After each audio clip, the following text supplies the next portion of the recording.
All right, let's talk about something huge. We're seeing a massive shift, a real revolution in how an entire generation is thinking about work and what a career even is. So, let me just start by asking you this, and be honest. Is your day job your job? Or is it just the funding for your real career? How you answer that single question says everything, because it really splits two completely different worlds of work wide open. To really get what's happening with Gen Z, we have to rewind the clock a bit. We've got to look at the generation that came before them, the millennials, and the pretty tough economic world they were thrown into. For millennials, the whole story really kicks off with a crisis. Imagine graduating right into the 2008 financial collapse. Stability was just gone. And out of that chaos, a whole new model popped up. We saw the explosion of gig platforms, and the side hustle went from this kind of fringe idea to a full-blown mainstream survival strategy. And here's the key thing to remember about the millennial gig economy. It was all about plugging leaks in the boat. It wasn't about building an empire. It was about selling some spare time to get immediate cash. To supplement your main job or just to tide you over while you looked for one. So this whole playbook, the old way, it really boils down to three things. It was transactional. You were just selling your time. It was additive, something extra on the side. And, maybe most importantly, it was anonymous. You were just a faceless cog in some giant app. Now hang on to those three ideas, because we're about to see them get completely turned upside down. Okay, so now the next generation comes along, Gen Z. They had a front row seat to all of this. They saw the millennial burnout, the instability, that feeling of always running but never getting ahead, and they decided, nope, we're not just going to play this game better, we're going to write a whole new set of rules. And their core belief, the one that drives everything else, is actually pretty simple, but it's also profound. After watching corporate promises fall flat and the gig economy just grind people down, they came to a conclusion. Neither of those systems is safe. The only bet you can really truly count on is yourself. And this is where you see the tectonic shift. The old gig economy was transactional, but Me Inc. is all about building assets. Gen Z isn't just selling hours. They're building a brand, a community, a content library.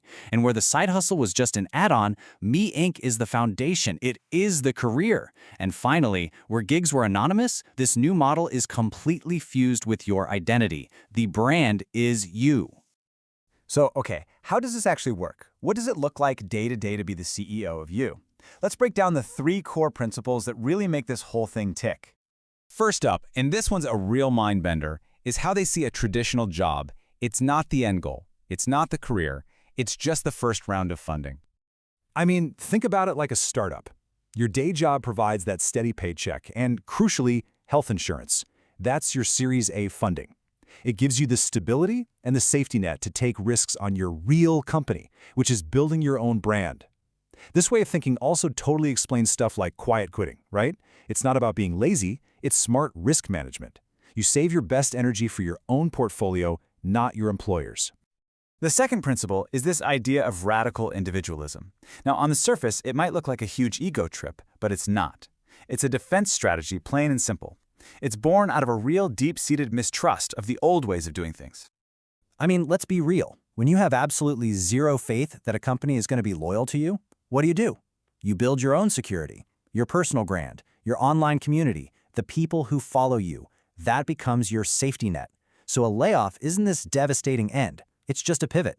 It's the moment you go all in and start monetizing that audience you've been building. And this brings us to the third, and maybe the most paradigm-shifting principle of them all. That old millennial obsession with finding work-life balance? Well, in this new model, it's basically irrelevant. What we're seeing is a total collapse of the boundaries between work and life, because when your personality is your product, everything is potentially work. A vacation isn't just time off, it's content for a travel vlog. A new hobby isn't just for fun, it's a potential Etsy shop. Every single part of your life can become an asset for Me Inc. But let's be really clear here. This whole new approach, it's not some kind of paradise. It is a high-wire act, a constant tightrope walk. And the only safety net is the one you build for yourself. The stakes are incredibly high. When you boil it all down, what you have is an entire generation that has learned to think like investors, but they're not managing stocks and bonds. The portfolio they are so carefully building, diversifying, and trying to grow is themselves. So what does this diversified portfolio actually look like? Well, you've got the 9 to 5, that's the anchor investment.